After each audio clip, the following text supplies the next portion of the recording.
Nesse último Shabat, à tarde, quem não estava aqui, comentei uma coisa muito interessante, muito bonita sobre o início da escravidão no Egito. A Torá conta pra gente que Vayakom Melech Hadash HaMitzrayim, se levantou um novo rei no Egito. E o Talmud traz uma discussão. O que significa esse novo rei? Um diz, um novo rei. Aquele primeiro foi embora, morreu, e começou um novo rei.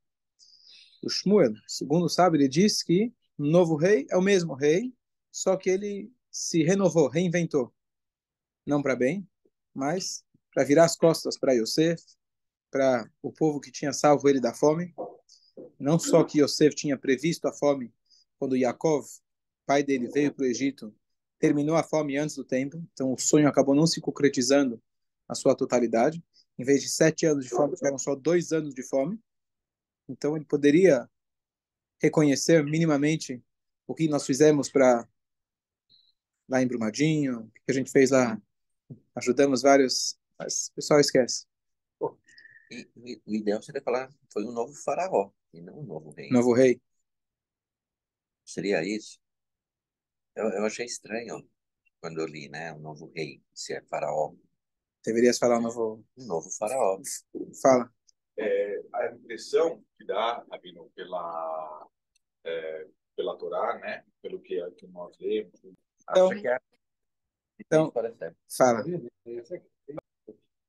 Então, o que você comentou é muito importante, é muito válido, só que ambos os sábios do Talmud têm provas, para um lado quanto para o outro. Então, quais seriam as provas de dizer que seria o novo rei? Bom, a Torá diz, não que se passaram muitas gerações, a Torá fala que faleceram toda a família de Yosef, ou seja, todos aqueles que vieram para o Egito com Yosef, que eram 70 pessoas, toda aquela geração faleceu. Aliás, não toda aquela geração. Todos os irmãos de Yosef faleceram, que era a primeira geração que veio para o Egito, aquela primeira geração faleceu. Não quer dizer que se passaram muitos anos. Se passaram alguns anos e todos aqueles faleceram. Ainda pode ser que o Paró viveu mais que eles, ou seja, não estou falando de 3, 4, 5 gerações, estou falando da primeira geração. Ele que iniciou a escravidão. Quais seriam as provas que é um novo rei? Bom, mais simples, a Torá fala, chegou um novo rei. O que você vai inventar que não é um novo rei? Essa é a grande pergunta, você tem razão. Se você ler, a Torá diz, começou um novo rei. Por que você vai dizer que não é bem um novo rei, é o mesmo? Ah?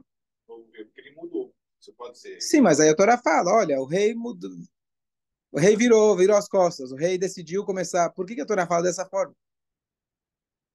E mais ainda, o que importa para a gente? A gente não está aqui discutindo dados históricos. A Torá está querendo dar para a gente alguma lição. A Torá não está aqui para apontar dedo se é o mesmo, se é outro. A Torá não se dá o trabalho de contar histórias só por contar história. Então a grande pergunta é, número um, por que a Torá nos conta? E aí sim vem a discussão entre os sábios. Quer dizer, se a Torá veio contar alguma coisa, está querendo ensinar. E sobre esse conceito que a Torá quer ensinar, tem a discussão. Será que é o mesmo ou será que é outro? Ou seja, cada um dos sábios está querendo tirar uma interpretação diferente do que a Torá está querendo demonstrar e ensinar para a gente. E esse é o ponto principal. Tanto é que existe uma regra que na discussão entre os sábios, eles discutem ideias, não fatos.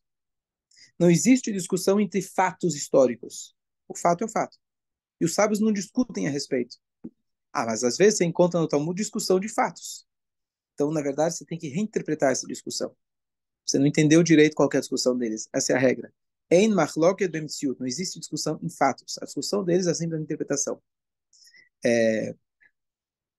Complica um pouco. Estudar Guimarães assim que funciona. Mas, então a pergunta é qual que é a mensagem e qual que é o ponto de discussão entre os dois sábios. Então, esses dois sábios, Rav e Shmuel, contar um pouco do histórico deles, eles eram sábios da primeira geração dos sábios que eram denominados Amoraim. Amoraim. Quem eram os sábios Amoraim? Então, os sábios da geração que são autores da Mishnah, que é a compilação da Torá oral, que foi compilada no ano 90 da Era Comum. Então, os sábios que vieram logo antes disso, eles chamavam Tanaim. Ok? É um nível de sábio. Depois você tem o próximo nível, digamos, inferior, que são os autores do Talmud. Talmud são as discussões em cima da Mishnah, que existe uma regra no judaísmo, que quanto mais anterior o sábio, mais próximo ele está da informação do Moshe. Então eu nunca posso discutir com um sábio anterior, só se ele for da minha geração. É quase impossível chegar a um tribunal hoje e anular o que o tribunal de ontem falou. Ontem eu digo a geração anterior. A regra é, quanto mais para trás, menos eu discuto, certo? Então, Tanaim tem um nível de conhecimento, sabedoria, poder legislativo, e o Amoraim tem um nível inferior, que eles estão sempre discutindo, tentando interpretar o que os sábios anteriores tinham falado. Esses dois sábios, eles são de duas gerações. Eles estão exatamente na transição entre os sábios da Mishnah para os sábios da Gemara. Então ele aparece só na Gemara posterior, mas é trazido que ele, na verdade, ele era um autor da Mishnah, só que ele passou para a próxima geração. Ele não aparece na Mishnah, porque ele já está justamente nessa linha de divisão. Ele, então, já é um sábio da Gemara. Ok, o que isso muda? Depois nós temos o Shmuel. Shmuel era aquele que sempre discutia, não o profeta Samuel, mas ele levava o seu nome, mas ele sempre discutia com esse Rav. Em várias e várias, milhares de páginas do Talmud, você vai encontrar a discussão entre esses dois sábios. E uma das coisas muito bonitas é de que a gente começar a entender que os sábios não discutem por discutir. Então, já que você falou que é novo, eu vou falar que é velho. Já que você falou que é velho, eu vou falar que é novo. Por que não? Por que o judeu sempre responde com uma pergunta? Por que não? Então, fala. A gente faz a reza, Rabi Shmuel é esse. Não, esse é outro. Rabi Ishmael. Ismael. Rabi Ishmael é um sábio da Mishnah. Sempre que diz o adjetivo, o pronome, Rabi, o Rabi Akiva, por exemplo, ele pertence àqueles da Mishnah, os anteriores. Rabi é mais do que Rav. Quando é Rav, ele pertence à época dos Amoraim, da época do Talmud. É muito nome, muita coisa. Vamos lá. Mas o que a gente quer dizer com tudo isso? Então, você consegue, às vezes, encontrar um denominador comum desses sábios. Por que sempre esse sábio insiste desse jeito? Por que sempre o outro sábio insiste do outro? Porque eles tinham visões de mundo diferentes. Eles tinham maneiras diferentes, baseadas no seu próprio caráter, de como interpretar a Torá. Então, talvez o mais clássico, Beit Shammai e Beit Hillel. São dois sábios, onde Beit Shammai sempre dizia que não, e Beit Hillel sempre dizia que sim. É claro, se um dia mudou e falou que sim, o outro vai dizer que não, certo? Mas não é apenas não é uma brincadeira. Cada um tem a sua maneira de interpretar a Torá. O que quer dizer a sua maneira de interpretar a Torá? Não é eu chego e falo, bom, eu acho. Não, eu acho não serve, certo? A sua maneira de interpretar a Torá quer dizer qual que é a mensagem que a Torá está querendo transmitir para a gente. O Rav, ele era uma pessoa extremamente sagrada. E o tribunal dele lidava sempre com temas ligados às leis entre o homem e Deus. Pode, não pode, é kasher, não é kasher, está puro, está impuro. O Shmuel, ele lidava com as leis civis, problemas entre nós com nós mesmos. Então, se alguém brigou, se alguém prejudicou, se alguém roubou, se alguém... Então, as questões civis, o Shmuel, ele lidava. O Rav, ele lidava sempre com as questões mais entre o homem e Deus. Qual dos dois é mais importante? Cada um. Cérebro ou coração? Não tem como falar qual que é mais importante. São formas diferentes e ambas essenciais. O Talmud, ele define que sempre que tiver uma discussão entre os dois, se o tema for entre o homem e Deus, chamado Isurim, as proibições, a lei é como Rav. Ele era o experiente, o homem muito espiritualizado. Quando era temas ligados ao homem e seu semelhante, era Shmuel. Ele era o homem que estava sempre com a turma. Ele entendia a psicologia humana, entendia o que estava acontecendo entre o homem e o próximo. Então, são duas maneiras de entender a Torá. Qual que é o objetivo principal da Torá? Melhorar o nosso caráter em relação a Deus ou em relação ao homem? Claro que precisa dos dois, ambos concordam, mas qual que é o foco? Tornar você uma pessoa mais elevada ou tornar o mundo melhor? Você volta para o Shmuel, então. É muito árabe. Então você volta para o Shmuel. O Talmud tem uma discussão aqui que é mais elevada, Torá ou as mitzvot, certo? Torá leva muito coisa. Pô, não é aqui que a gente vai resolver, tá certo?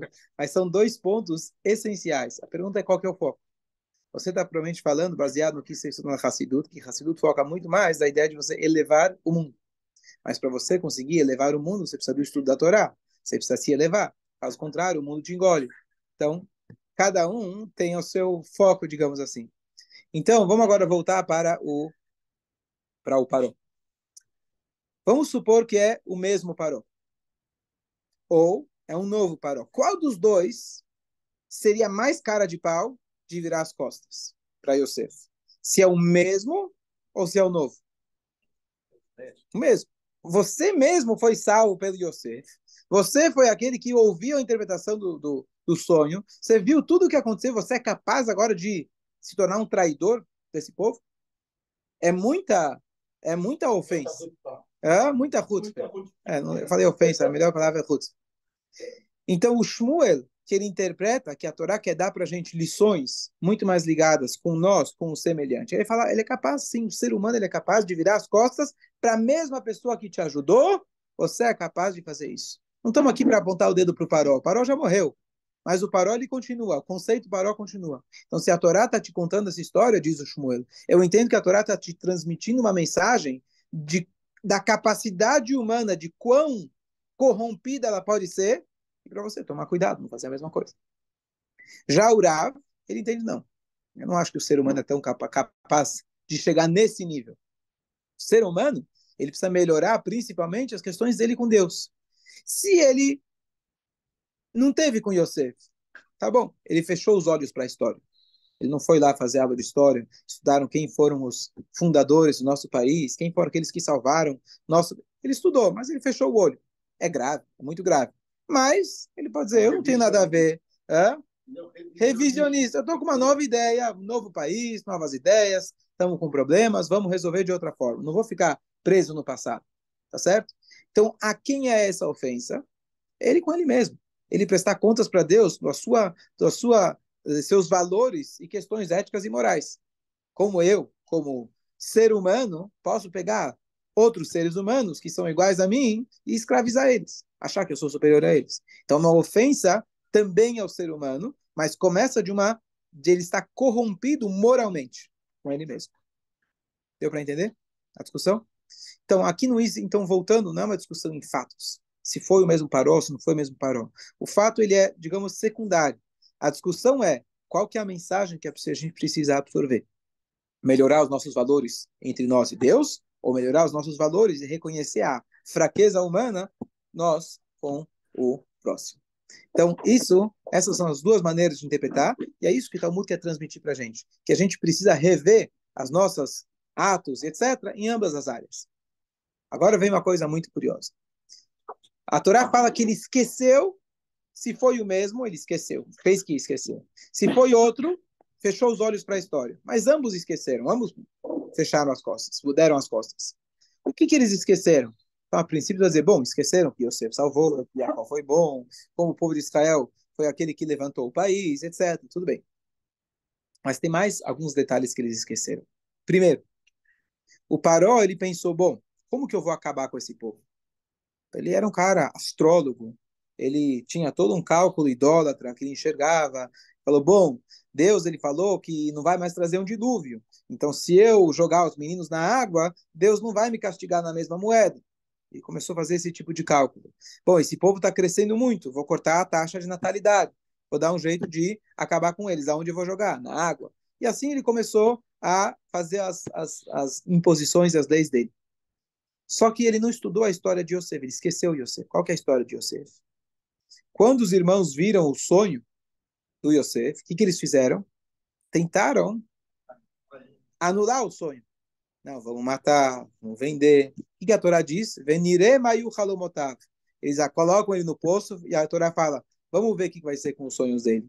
Não, você achou que você estava anulando, quebrando a possibilidade do sonho se concretizar? Você só facilitou. Você ajudou, levando ele para o Egito, para que ele fosse preso, para que ele virasse o vice. Então, tudo que vocês pensaram que vocês estariam indo contra o plano de Hashem, Vocês simplesmente foram exatamente aqueles que facilitam a ferramenta para poder. E próprio Yosef, ele fala isso, certo? No final da vida, ele fala, olha, vocês pensaram o meu mal, mas vocês fizeram no final, foi um bem que vocês fizeram. Ele interpretou de maneira muito nobre, mas eles, na verdade, estavam pensando o mal. E o que eles fizeram foi o que facilitou a jornada, o que possibilitou a jornada do Yosef. Hã? Sentimento de culpa quando Sim, descobriram sim. que ele era. Sim, mas assim, de parte deles eles tinham que fazer tshuva, porque a intenção deles não foi nobre. Então, o que parou ele esqueceu? Não adianta você tentar atentar contra os planos de Hashem. Não, eu vou conseguir controlar a natalidade desse povo. Então, a Torá diz para a gente, quanto mais ele oprimia, mais ele se multiplicava. Quanto mais ele oprimiu, ele conseguiu que, qual que era o medo dele? Ah, eles vão se juntar aos nossos inimigos, vão se rebelar contra a gente. Aliás, é uma paranoia total. Paranoia total. Nunca fizeram nada para ele. O povo estava lá, melhoraram a economia, mas os judeus aqui estão causando para o que eles causaram? Não, eles vão causar talvez. Como você controla uma nação? Como você consegue oprimir pessoas, fazer com que pessoas oprimam pessoas? Então, tem toda uma psicologia malvada. Qual que é a psicologia? Primeiro, eles estão causando uma ameaça para a gente, mas são seres humanos, não são seres humanos. Não, não. Eles são muito espertos, vão se fazer de coitados, vão pedir clemência. A Torá fala para a gente, vamos ser mais espertos. Ou seja, os judeus são espertinhos, não cai nessa, não cai nessa, não deixa eles te enganarem, porque eles estão aqui planejando que daqui a pouco vão fazer uma revolução, eles vão se juntar com os inimigos, vão ser traidores. E assim ele foi conseguindo controlar a mente dos jovens e foi aumentando e sendo o pior, o primeiro Haman da história, o primeiro Amalek da história, o primeiro grande líder que oprimiu o nosso povo. Neles se inspiraram vários outros, com várias modalidades diferentes. Por que ele tinha esse medo? É paranoico. O que é paranoico?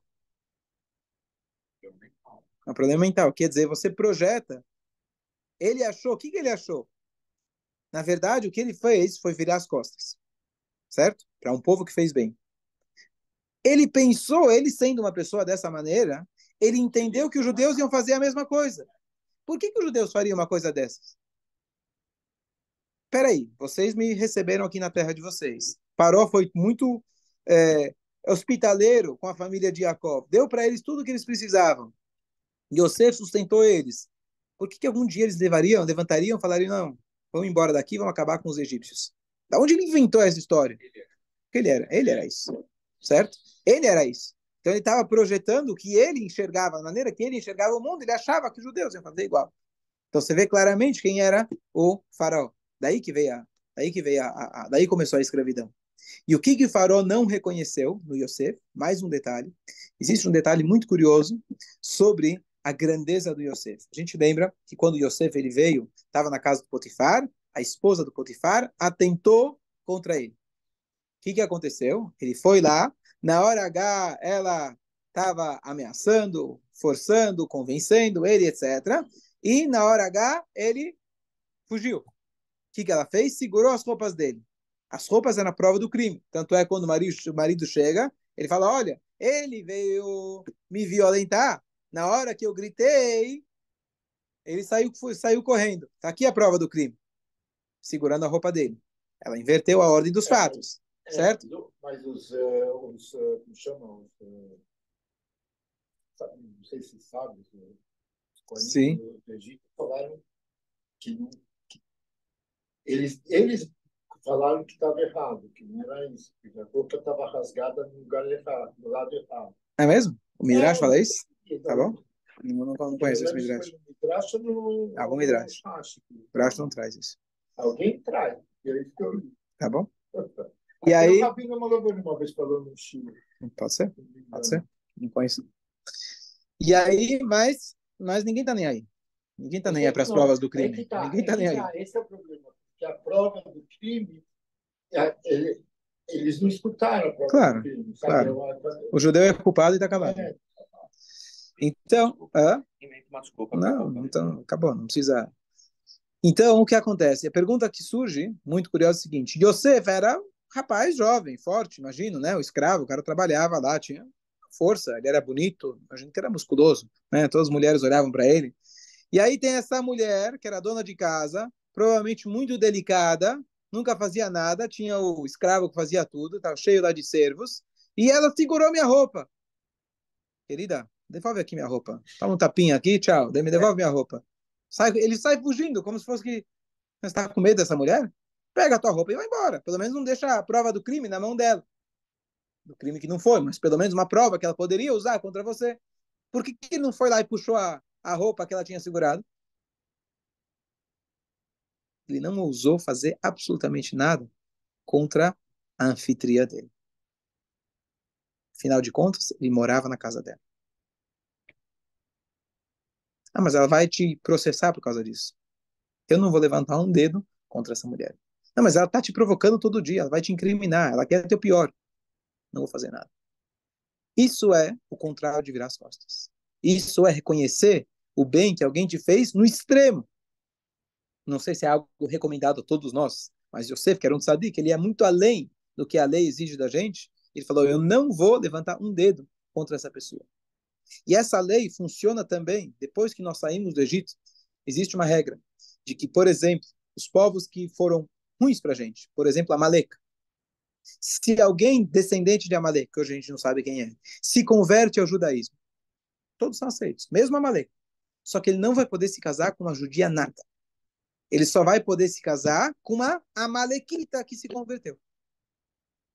Os filhos deles, também. Os netos, também. 10 gerações, também. Para sempre.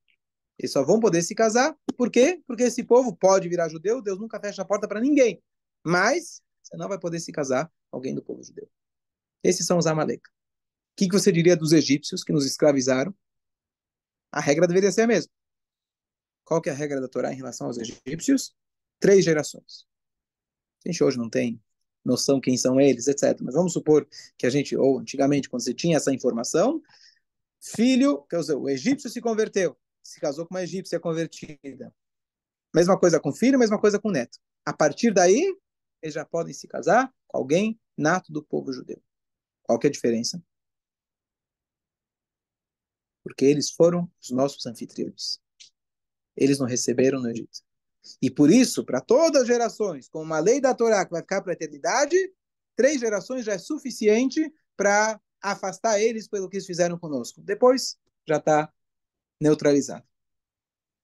Isso significa Leakir Tová. Isso significa você reconhecer uma bondade, mesmo para aquele pessoa que te fez um monte de coisa ruim, você conseguir olhar para aquele pouquinho de bem que ele te fez, você conseguir reconhecer aquilo e agradecer ele por isso. E é isso, então, que o Paró não fez. Quando a gente diz que o Paró ele virou as costas para o Yosef, ele esqueceu Yosef, não só que Yosef salvou, ele esqueceu a história de Yosef. E tudo que tentaram fazer contra ele não adiantou. Ele esqueceu a história de Yosef, que ele não levantou um dedo para a patroa dele por reconhecimento ao pouco bem que ela tinha feito por ele. Esse é o Paró. Então, diz Rabi Shmuel, cabe a nós a gente meditar, será que a gente não faz isso no nosso dia a dia? Se é a mesma pessoa que te fez o bem, ou talvez ele fez um bem para o teu pai. Não é para você. É outra geração. Mas também cabe a você lembrar disso. Isso é a Karatatov, isso é o reconhecimento da bondade, que é tão importante para nós, é uma base muito grande. Por isso, a primeira palavra que a gente faz quando a gente acorda é Modeani, agradecer. A gente realmente saber agradecer por todo o bem que a Hashem nos dá. Então, às vezes a gente olha para uma pessoa, o mal que ela nos fez, pode acontecer, Deus nos livre, alguém tentou fazer, a gente parar e tentar lembrar das coisas boas que a pessoa fez para a gente. Ah, bem, eu entendo. Você tem, Hashem vai julgar todos e ele vai fazer o julgamento. Mas a gente conseguir lembrar as coisas boas que alguém faz por nós. Dúvidas? Bom dia. Bom dia,